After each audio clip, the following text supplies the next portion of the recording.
this is Rose Gold, and today we're going to be getting into part 3 of What If Naruto Was a Hyuga. As always, like, subscribe, and join the Discord, or I will have Naruto perform the 128 palms on you. I'm not joking, he's right behind me right now, I'm not lying, please. But now let's get straight into part 3. Naruto, Sasuke, and even Sakura ran over to Kakashi in stress, followed by Tazuna, who told them, "Listen, kids, my house is nearby, we can have him rest there." To the team of Genny nodded, and brought the severely chakra drained Kakashi to Tazuna's hut. Kakashi's chakra drain was pretty severe, however, he didn't want his students to just sit around whilst he rested, so on a particularly good day for him, he showed them how to walk up trees. Now, first thing you need to be able to the first thing you need to be able to do is control how much chakra you put into specific areas of your body, and this is what this exercise is about. First, you let some chakra go to your feet. Kakashi's feet would have the tiniest blue glow now. And then you do this. Kakashi ran up a tree, and the team of Genin were eager to try it out as well. So Kakashi left them to do their own thing, and if they had any questions, to wake him up. Sakura figured out how to do so rather quickly, as her chakra control was rather good. However, both Naruto and Sasuke had some trouble until Naruto had the idea to activate his Byakugan to see how much chakra worked and how much didn't. Naruto looked at his feet and put some chakra in it and tried to walk up, but failed, so he put a little more, and was actually able to walk a few steps, but still fell. After one more attempt, it actually worked out, but he did kind of feel bad for Sasuke, as the other didn't have a dojutsu capable of doing something so precise with chakra flow, so he walked over and told him how much more he needed to use, to which Sasuke just scoffed, but still tried it, and it worked.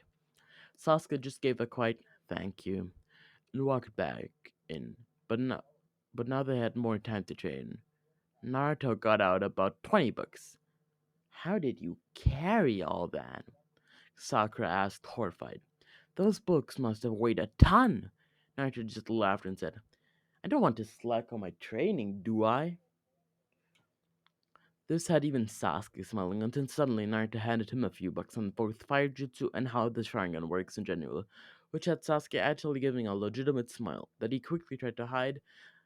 But Naruto just said, "No worries," and gave some books on how to use Genjutsu and even a book on the simplest medical jutsu that every ninja should know to Sakura. Naruto had about 6 books for himself, so as he had given both Sakura and Sasuke the leftover 14, so they both had about 7 each. Naruto suddenly crossed his fingers and 5 clones appeared, and all started to read and practice. However, when the others saw it, they decided to go up to Naruto and ask, Naruto, could you teach us that clone jutsu? Naruto nodded happily. However, he warned them to not make over 10, as otherwise the chakra could take a big hit, to which they agreed, as this jutsu was rather dangerous. Even Sasuke decided that this technique could be worth learning, even if it was from Naruto. So they started to practice. Sasuke got it down quite quickly in about half a day, and Sakura took about 1.5 days to really get it down like Sasuke did. But neither of them had such a grip on the jutsu as Naruto. However, that didn't matter, as the team could now practice like crazy. And that they did, learning techniques from the books. And Naruto was actually able to learn the Uchiha style fireball jutsu from Sasuke, who was starting to warm up to the idea of being Naruto's rival. After a week or so of training, Kakashi finally woke up and was surprised at how well the team was prepared. They had trained so hard without him. He smiled under his match, which he somehow kept on while sleeping, and the next day the toughest thing for the team yet would soon arrive. The team woke up and instantly walked out without checking if Naruto was with them, but he had overslept, until suddenly waking up when he sensed danger, and he came just in time as the ninja were about to slaughter Tazuna's family. But Naruto stopped that and quickly ran after them, but not before giving the kid one of his kunais as a gift. But then he had to hurry after his team, as he sensed danger for them, and he felt a sense of urgency. Naruto arrived just in time to see Sasuke getting stabbed by around 100 of Haku's needles, as Haku was getting a bit tired of him. But that was a very, very big mistake, as suddenly Haku got pelted in the face as by an extremely angry Naruto. How fucking dare you? Naruto shouted in anger as his claws grew and his normally white eyes transformed into red with his lip, but the veins still popped out like with the Byakugan active. Naruto was pissed at Haku, and Haku was not very scared, but a bit scared, definitely. Naruto's power was immense, and as he bolted toward Haku, the other accepted her defeat and let herself open, and this time, Naruto actually took the opportunity and hit her in the stomach, having her cough up blood, but not die. Naruto wasn't going to kill her, as that would just be doing what she had done. However, when Haku saw what Kakashi was about to do, she stepped in to save Zabuza's life, which confused Naruto. Zabuza hadn't treated her very well, for all he had seen, yet she still offered herself to him. But before she died, she asked Naruto a simple question: "Who are you fighting for?" To which Naruto realized he didn't need to get strong for himself or for his goals. Naruto needed to get strong to protect, and that suddenly clicked in his head as he saw Haku falling to the ground dead and Zabuza standing over her, telling Kakashi that Zabuza's that his tool had finally broken. Naruto's eyes were in their normal white state again, but Naruto slightly activated his Byakugan and walked over to Zabuza very threateningly. And Zabuza was actually slightly intimidated by the way as he shouted, "Did she mean nothing to you? Was she only a tool? She had died to protect you. And you stand here saying she was a tool?" Zabuza's face was not visible this entire time, and Naruto now realized, as when Zabuza turned around, Zabuza's eyes were filled with tears, and he said, "Kid, your words cut deeper than any blade." Naruto was shocked, the demon of the mist, crying over his dead teammate, but Naruto's shock, and almost relief, was quickly cut short by Gato and his men arriving, but when Naruto saw this, he was absolutely livid. You, you goddamn monster!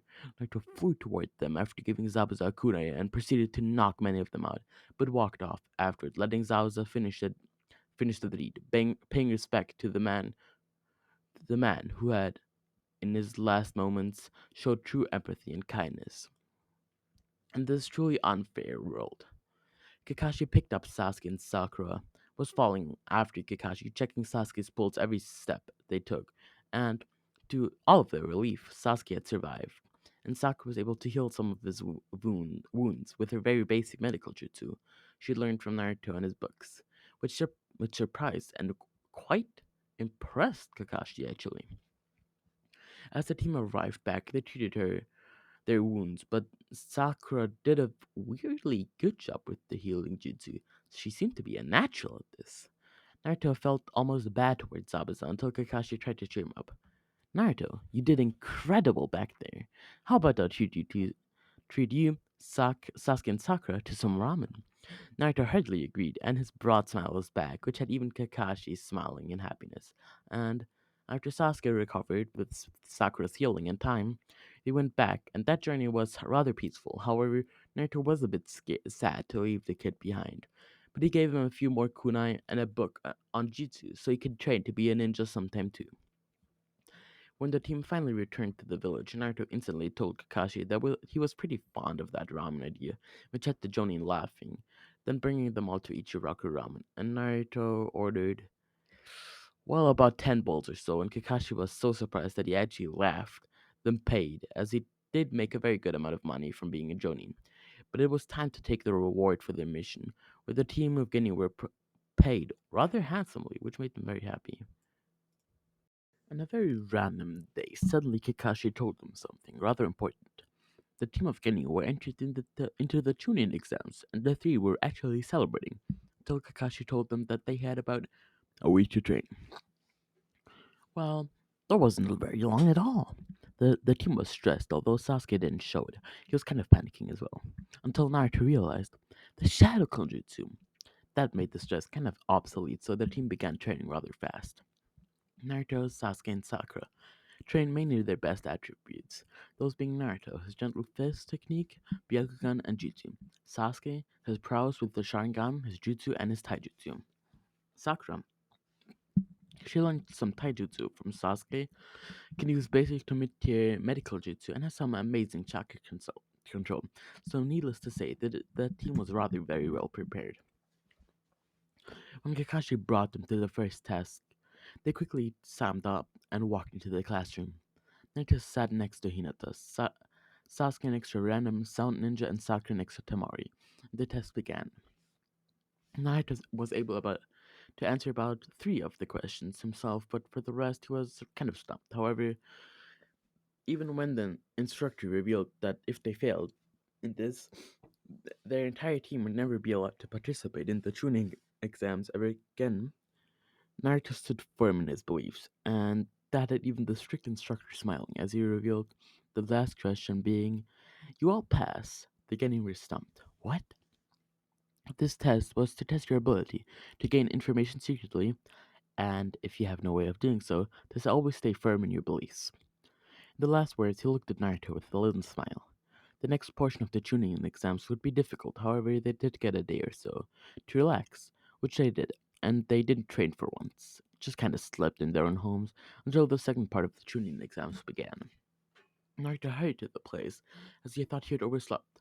However, when he arrived there, he realized he was about an hour early, so he's able to sit down a bit until suddenly a hand reached out to help him up. It was Sasuke who smirked at him. Fell asleep? Now I'm going to be ending this part off right here, so I hope you all enjoyed it. I actually had recorded this in three parts, so that's why some things might sound different from others. This was Rose Gold, and I am out.